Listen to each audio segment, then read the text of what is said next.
driving. Hope comes and stops us in our tracks. Bravely we prove in our striving, trudging together each day. Where there's a will, there's a way. Good morning. Happy Tuesday. Happy Tuesday. Yeah, feeling a little bit more awake today. And it's nice because I got some clarity. Yeah, that's what I got this morning. And because this recovery club slash resource center is getting big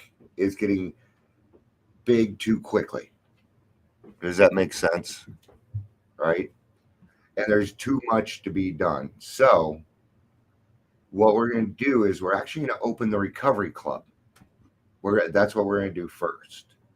And then we're going to start working on getting our 501c3 and all that stuff. Will you stop it? So, all right. Well, let's see if anybody joins. I'll give it another minute here. I'll chew ice.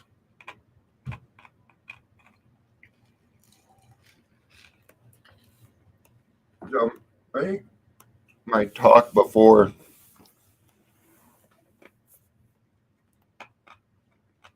let me finish. All right. So I always like to talk about a topic before I actually go to the topic. If you're here, please say hello, whether you're watching the live or the rewatch. And of course, welcome to Daily Trudge. I do that backwards, don't I? So I need to clean all that up. So there's little stuff like that always needs to be taken care of or cleaned up or moved or blah, blah, blah. So, but what I want to talk about first is self-diagnosis. Okay. About the only diagnosis that you can really apply to yourself is addiction, alcoholism, whatever you want to call it. Right? Because other than that, you need to be diagnosed, man, by a professional. So, if you're being diagnosed, and number one, if it's been 6 months and you're still feeling like you're coming out of your skin, I'd probably reach out to your primary care physician. Okay. You may have other things going on. There's something called post-acute withdrawal symptoms. It's PAWS is what it stands for. No, PAWS is the acronym for it. But the problem is when we first get sober, a lot of our problems and our disease looks just like mental illness. Okay? And that's why we get lumped a lot of times, because people just don't understand. So if you are getting diagnosed or you're seeing a psychiatrist, trying to have at least 6 months of sobriety. If they're doing it before that, you may not get a correct diagnosis, because there's a lot of things that the program will take care of for you. And then there's some things in the program where it tells us to go seek outside help. It literally tells us that in the book. Okay? So there are dangers in diagnosing yourself. I think OCD is probably the one that gets used the most. I know sometimes we just use it in fancy passing or whatever. Oh, that's just my OCD. But I want to point this out. You keep calling yourself that, you're going to end up with a diagnosis that was created. So don't create more problems for yourself. Okay. Hey, Jerry, good to see you. And I know it may seem small, But when you tell yourself something, like I used to call myself an asshole. I used to tout on it. Head asshole, king asshole, right? And everybody agreed with me because I was, yeah, I'm not. And one day, a few years ago, I decided I am done calling myself names and or diagnosing myself or creating problems that aren't there, right? Um, because it turns out that I am diagnosed with some other things. I need to focus on those. All right. So just be careful on what you say to yourself and what you call yourself. I just noticed a lot of people lately kind of diagnosing themselves. Not anything that's huge, you know, but right, what we say to ourselves matters. So let's talk about breaking out of the shell. So what is the shell? Well, our shell, and introverts go through this more than extroverts. We could be pretty darn shy when we get in the program. Even the loudest of us could be pretty darn shy. I was really quiet when I got here. Why? You know what? You guys already know why. I was embarrassed, man. I was embarrassed. And when I came back, there were a lot of the same people in the rooms, and it was definitely there was definitely a lot of humility walking back into those rooms. um, with the same people in there. But those people needed to see me and they needed to see where I was at because I knew that those were the people that were going to help me. And it was. That's what happened. Um, but we have to learn how to break out of our shell. Um, and, sometimes we have the fear of doing that because we're like, well, I don't want to say the wrong thing. I don't know. I don't want to offend somebody. I already feel guilty enough. I don't want to add on to it. And that is a legitimate fear. But I'm going to let you know. Okay, at least in my AA meeting, you talk about anything you want. We love it when newcomers come in and pick the topic. Okay, if a newcomer comes in, stick to steps one, two, or three. Okay, if you can. All right, we don't need an 11-step meeting every day. Okay, getting over the years of suspicion and self-protective mechanisms, I can hardly be an overnight process. Okay, so we have been utilizing these blocks, these things, as a protective mechanism. Okay, and we have these actions and thoughts down. We are taught it from a very young age. Women usually cry, men usually get angry, but either way, there's going to be some sort of over emotionalism.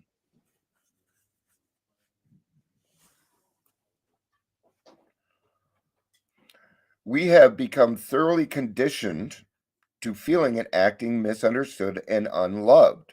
It's true. We have been conditioned to that. Yeah. Thank you, Jerry. Maybe we should chair the meeting. I guess I better go sign up to chair the meeting. I love it when I tell on myself. Hey guys, yeah, that's the answer. Instead of me bitching about it, why don't you guys just go chair the meeting? So there you go. Most of our ideas were simple, right? There it is.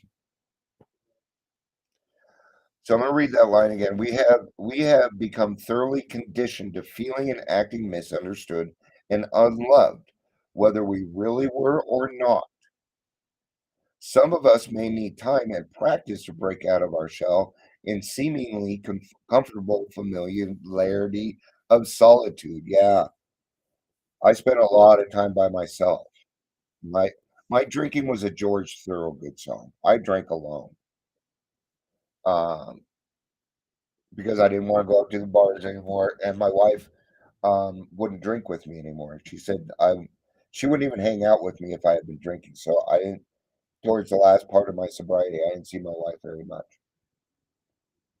right? Because I was in that shell. I was I was scared, man.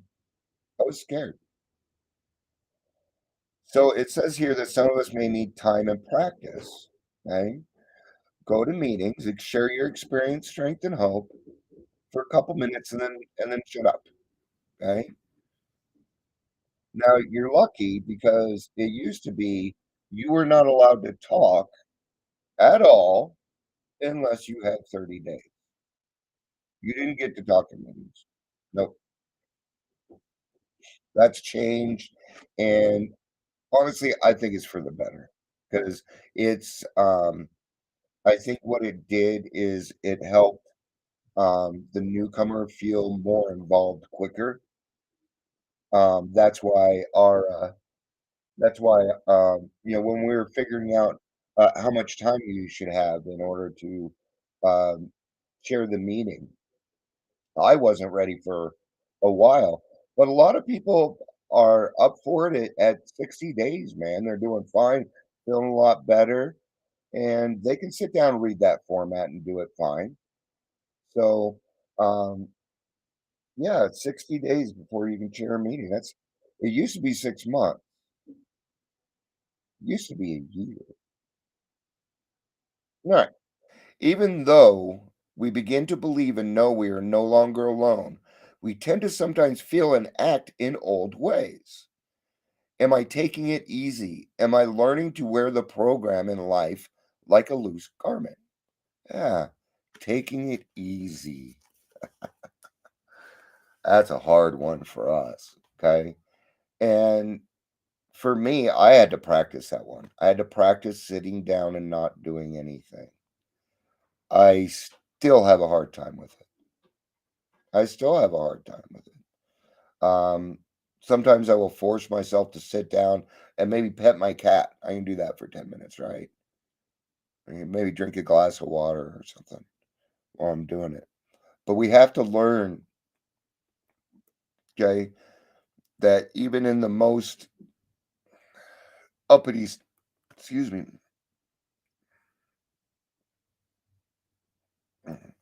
we can have calamity and everything going on around us, and we can be calm, cool, and collective. Okay. Now, earlier I told you that I stopped calling myself an asshole. I was no longer an asshole. I started calling myself a nice guy. And guess what? Now, a lot of people come to me for stuff, okay? Because they trust me. I've been doing it and I've been showing this action long enough that people recognize. Now, you know, there was a time in my early recovery, I was cleaning and I came across one of my wife's Tuaca bottles. My wife drank Tuaca, um, and she hid her alcohol from me. Okay, she forgot about it. She didn't ignore me. She didn't know she had it. Right. I was cleaning. I was so proud of myself. I poured it down the drain. Oh yay me! Pour it down, throw it in the trash. Right. And my stepdaughter came home. She saw that in the trash, and I had about 60 days. And she booked it out of the place and went over to my wife's work, which thankfully was only like 3, 4 blocks away. And I get a phone call, and my wife is on the phone, and she says, "Dion, I hate to ask you this question, and please don't be mad." She said, "Are you drinking?" And I didn't get mad. I told her, "No, I have not been drinking."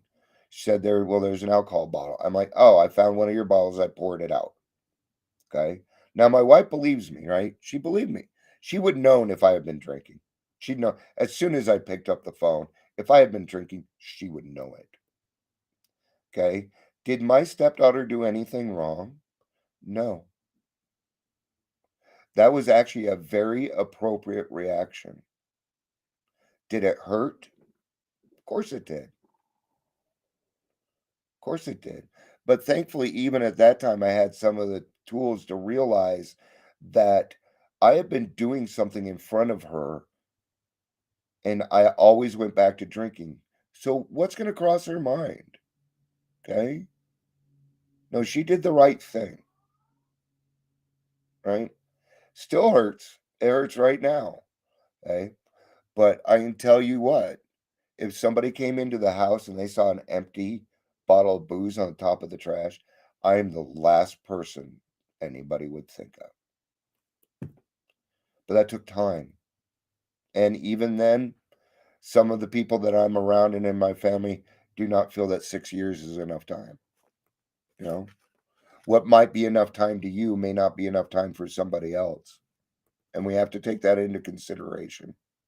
Okay. We can't force people to forgive us.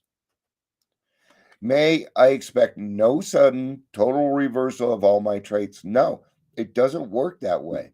You have to work at them. Everybody does. Okay? All of us. Why? Because we're human. My sobriety is just a beginning. Yes. Because then you're going to get into recovery. May I realize that the symptoms of my disease will wear off gradually. If I slip back now and then into my old self pity bag or my grandiosity, may I not be discouraged but grateful. At last, I can face myself honestly and not let my delusions get the best of me. Today, I'll remember easy does it. Okay? Even in the beginning, you go into a meeting. If you're having a hard time and you feel like drinking, say it. Tell on yourself. God, I feel like drinking. I'm telling you right now, your brain is going to fight you every inch of the way on that. Why? Because we have natural instincts that we have been utilizing for years and years and years. So take it easy on yourself, man. Okay? Try this. Okay, I just recognized something in me that I don't want. Okay? Now try and remove your emotions from it and look at the facts. Might be hard to do, but try it. Try it and take a look at all the facts and be honest with yourself, right? Okay, this person reacted that way. But if I think back, like page 62 says, that we invariably find that we did something to this person and they stepped on our toes, right? Seemingly without provocation. But we invariably find that we have placed ourselves in a position to do that. Oh man, I lost it. Oh well. So breaking out of the shell, one, of course, you got to know you're going through it, but that one's not too hard. Um, Usually, what I do during the Serenity Prayer, when we say the Serenity Prayer in a meeting, is I ask God for the right words. God, please give me the right words and work through me. I do that before I get on here. I do it before I do any kind of speaking. I ask for God's assistance because, yes, I can help another alcoholic, but when I have God also, I can help create miracles, right? And that's how I get paid back. So, whew.